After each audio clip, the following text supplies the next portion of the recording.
Fala, meus queridos, voltando aqui à nossa série de vídeos, dando continuidade à leitura do Evangelho de Mateus, e assim vamos percorrer esse caminho conforme a melhor tradução do Novo Testamento para o português. Então, seguindo aqui a nossa leitura, no capítulo 13, que vai se iniciar assim: No mesmo dia, Jesus saiu da casa e assentou-se junto ao mar. E como muita gente chegou até ele, entrou no barco e assentou-se, e toda a multidão estava em pé na praia. Então ele começou a falar muitas coisas a eles, em parábolas, dizendo: Ouçam, o semeador saiu a semear. Ao passo que lançava a semente, algumas caíram à beira do caminho, e os pássaros vieram e as devoraram. Já outras caíram em lugares pedregosos, onde não tinha muito solo, e logo brotaram, porque não havia profundidade no solo. Mas quando o sol apareceu, ficaram queimados, e por não terem raízes, secaram. Já outras caíram entre espinhos, os quais cresceram e as sufocaram. Já outras caíram em uma boa terra, e deram uma colheita, algumas 100, outras 60 e algumas 30 a 30. Quem tem ouvidos para ouvir, que ouça. Os discípulos se aproximaram e disseram a ele: Por que falas a eles por parábolas? E como resposta, ele lhes disse: A vocês tem sido dado a conhecer os mistérios do reino dos céus, mas a eles não tem sido dado. Pois quem quer que tenha a ele, mais será dado, e terá em abundância. Mas quem quer que não tenha, até o que tem lhe será tirado. Aqui lembra muito aquela passagem também que Jesus fala dos servos, né? Dos talentos, que a um foi dado 5 talentos, a outro, se eu não me engano, 10, e ao outro 1 talento. E cada um, conforme a sua capacidade, tinha que fazer multiplicar aquele talento. E Jesus usa uma afirmação parecida com essa daqui.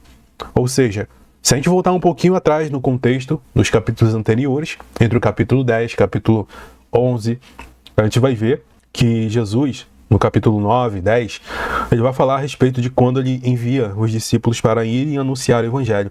E aquelas pessoas que nas cidades ouvem e recebem os discípulos de bom grado e são dignos de receberem a paz dos discípulos, a esses é dado mais.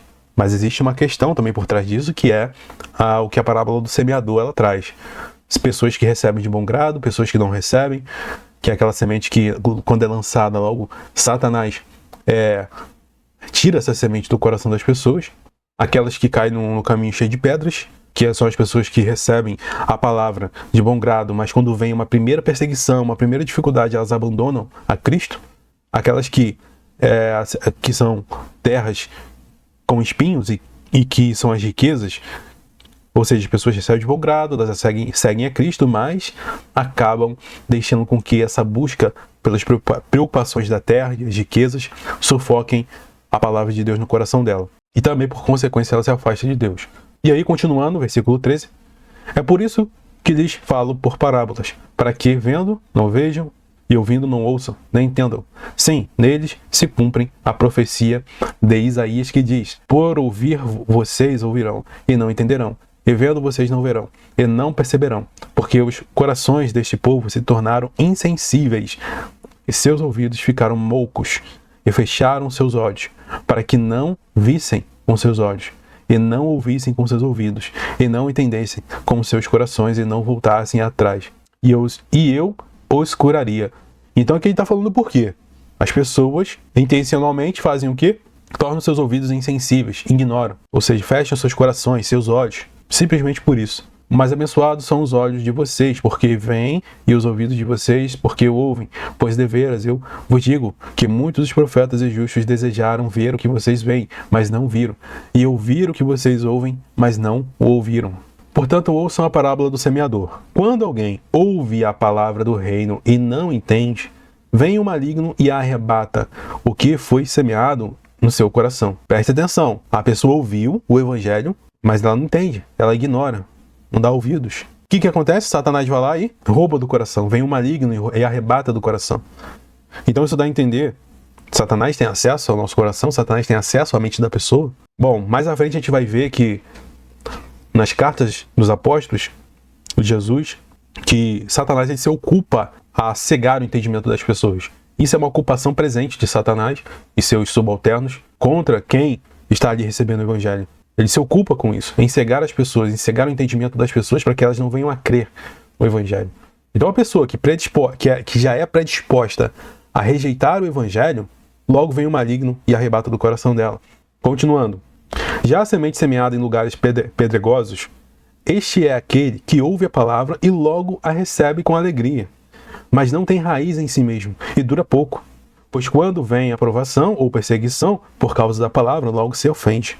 Já viu alguém assim? Que recebe de bom grado, crê em Jesus, mas quando vem a primeira aprovação, a primeira perseguição, a pessoa simplesmente abandona Cristo.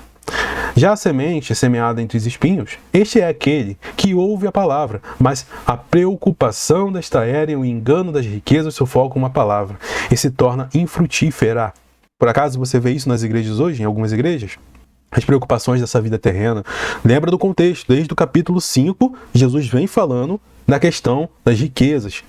Quem busca essas coisas, quem se preocupa com amanhã, fica preocupado com essas coisas, se assemelha aos pagãos. E aqui ele está nessa parábola falando que esses que receberam a palavra, presta atenção, pessoas que receberam, creram, se converteram, mas a preocupação com as coisas terrenas, o engano das riquezas. Então aqui está ligando duas coisas. As preocupações, assim como ele vai falar no capítulo 6, não se preocupe com amanhã, com o que há de comer, de beber, e buscar essas coisas, ter essas coisas como prioridade da sua vida, e aqueles que se deixam enganar pela riqueza. Esses são aqueles que estão como essa terra cheia de espinhos. Essas coisas sufocam a palavra e a pessoa se torna infrutífera no reino de Deus. Lembrando que a fé, como dito, ela não anda separada de obras. A fé, ela anda acompanhada de obras. Um e o outro não andam separados. Os dois se unificam, assim como Tiago vai dizer em sua carta, assim foi que Abraão ele foi justificado. Assim como, se não me engano, se não foi Tiago, se foi em Hebreus, não me lembro, não vem à memória agora, mas traz essa afirmativa, que Abraão foi justificado por meio, ele creu e executou o que Deus mandou. Não existe essa separação. Continuando, já a semente semeada em boa terra, este é aquele que ouve a palavra, entende, que de fato dá fruto e produz. Uns a 100, outros a 60 e uns a 30. Ou seja, a boa terra qual é? Este é aquele que ouve a palavra, entende, tá? Lembrando do que Cristo está falando aqui nos capítulos anteriores da retidão moral, ele retém, ele entende. E de fato dá fruto, ou seja, crer, entender, reter, retidão moral e dar frutos. É isso que Deus busca. Essas pessoas que Deus busca, trabalhadores da seara, que dão fruto. Continuando, ele pôs outra parábola, e a eles dizendo, o reino dos céus é semelhante a um homem que semeou boa semente em seu campo. Mas enquanto o povo dormia, veio o seu inimigo e semeou o joio no meio do trigo. E se foi. Mas quando a planta brotou e frutificou, apareceu também o joio. Aí os servos do dono foram e disseram a ele, Senhor, não foi boa a semente que semeou no seu campo? Como então tem joio? E ele lhes disse, o inimigo fez isso. E os servos lhe disseram, então o Senhor quer que vamos e arranquemos? Mas ele disse, não, para que ao colher o joio não arranque também o trigo com ele. Deixe ambos crescer juntos até a colheita, e na ocasião da colheita direi aos ceifeiros, ajuntem primeiro o joio e amarrem em feixes para ser queimados, mas levem o trigo para dentro do meu celeiro. Ele propôs outra parábola a eles, dizendo, o reino dos céus é semelhante a um grão de mostarda, que um homem tomou e plantou em seu campo, a qual é deveras menor do que todas as sementes, mas quando crescido é maior do que todas as hortaliças e chega a ser uma árvore. Tanto assim que os pássaros do ar vêm e pousam nos seus ramos. Ele falou-lhes outra parábola. O reino dos céus é semelhante ao fermento, a qual uma mulher tomou e colocou em 3 medidas de farinha até que tudo ficou levedado. Jesus falou todas essas coisas à multidão por parábolas, e sem uma parábola ele não lhes falava, para que se cumprisse o que foi falado por meio do profeta, a saber, abrirei a minha boca em parábolas, declararei coisas ocultas desde a criação do mundo. Então Jesus despediu a multidão e entrou na casa, e seus discípulos se aproximaram dele, dizendo, explica-nos a parábola do joio e do campo.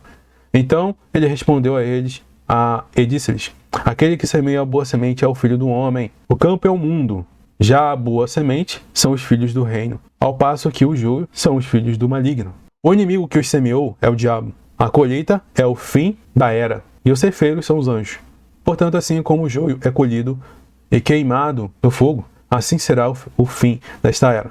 O Filho do Homem mandará os seus anjos, e eles retirarão do reino dele tudo que faz tropeçar, bem como os que praticam a anomia.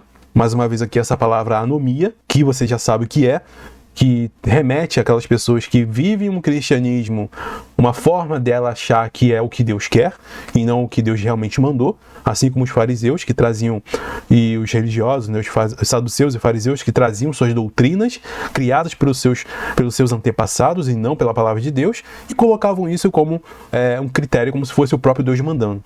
Assim, qualquer pessoa que vive dessa forma também está praticando uma anomia, alguém que está se afastando do reino de Deus, porque ela considera o que ela criou da mesma estatura, como se fosse o próprio mandamento de Deus. E aqui é interessante porque Jesus traz um ponto em que ele fala do fim do tempo, do fim dos tempos, né? Satanás, ele semeia os inimigos, o joio, são aquelas pessoas que fazem a vontade de Satanás.